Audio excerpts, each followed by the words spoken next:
یہ تصویر دیکھیے، یہ مختار مسعود صاحب کی تصویر ہے جو کہ ایک مشہور بیوروکریٹ تھے، رائٹر اور مصنف بھی تھے۔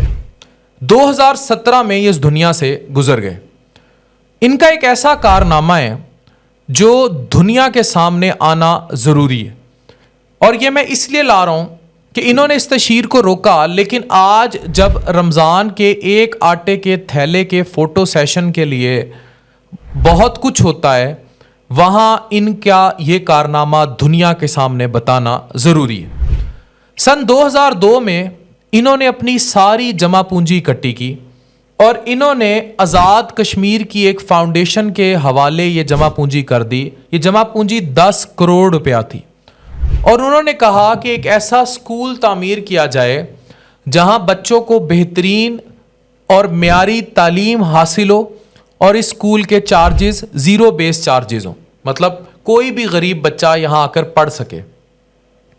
جب اسکول بن گیا تو انہوں نے کہا کہ اس اسکول کو مجھ سے منسوب نہ کیا جائے، اور 3 افتتاح کی شرائط رکھیں۔ پہلی، افتتاح کی کوئی تقریب نہیں ہوگی، کوئی تقریب نہیں کی گئی کہ ایک بندہ جس نے 10 کروڑ روپیہ دیا تھا اور اسکول کا افتتاح تھا، کوئی تقریب نہیں کی گئی۔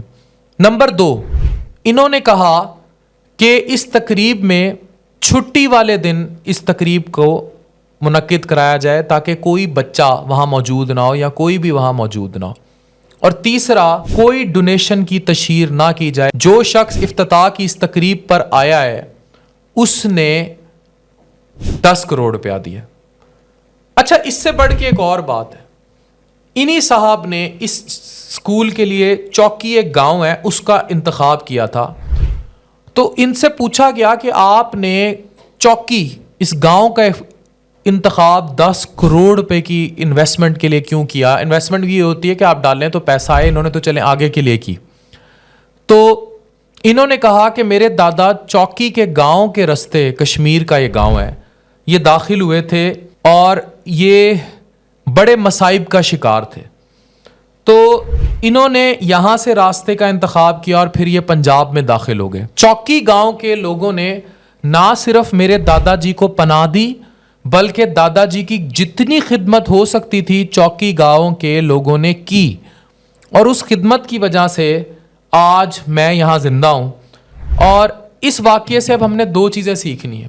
ایک وہی جو آٹے کے تھیلے بانٹ رہے ہیں ان کے لیے کہ کروڑوں اربوں روپے کی ڈونیشن بھی کوئی دے دیتا ہے تو وہ تشہیر نہیں کرتا، وہ نمائش نہیں کرتا۔ آج دینے کے بعد تشہیر کے لیے کئی لاکھ روپیہ میرے سامنے تنظیمیں سوشل میڈیا سیلز کو دے رہی ہیں، جتنی بھی فاؤنڈیشنز ہیں وہ، اور چندہ اکٹھا، سارا چندہ ہی تشہیر بیس ہو گیا۔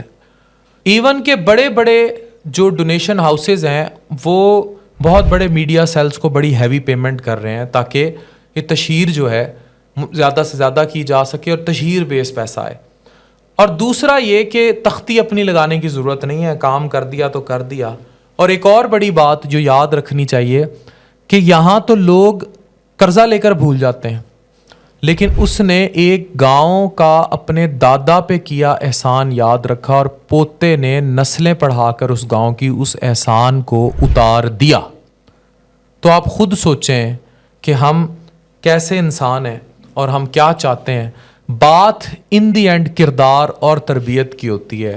میں یہ چاہتا ہوں کہ ہم اپنی نسلوں کو اس کردار کی تربیت دیں کہ وہ دادے کا احسان اتاریں، خاموش اتاریں، چپ کر کے اتاریں، چوکی گاؤں میں اتاریں، اور نسلیں اس کو یاد رکھیں۔ ڈاکٹر عفان کیسر، سائننگ آف۔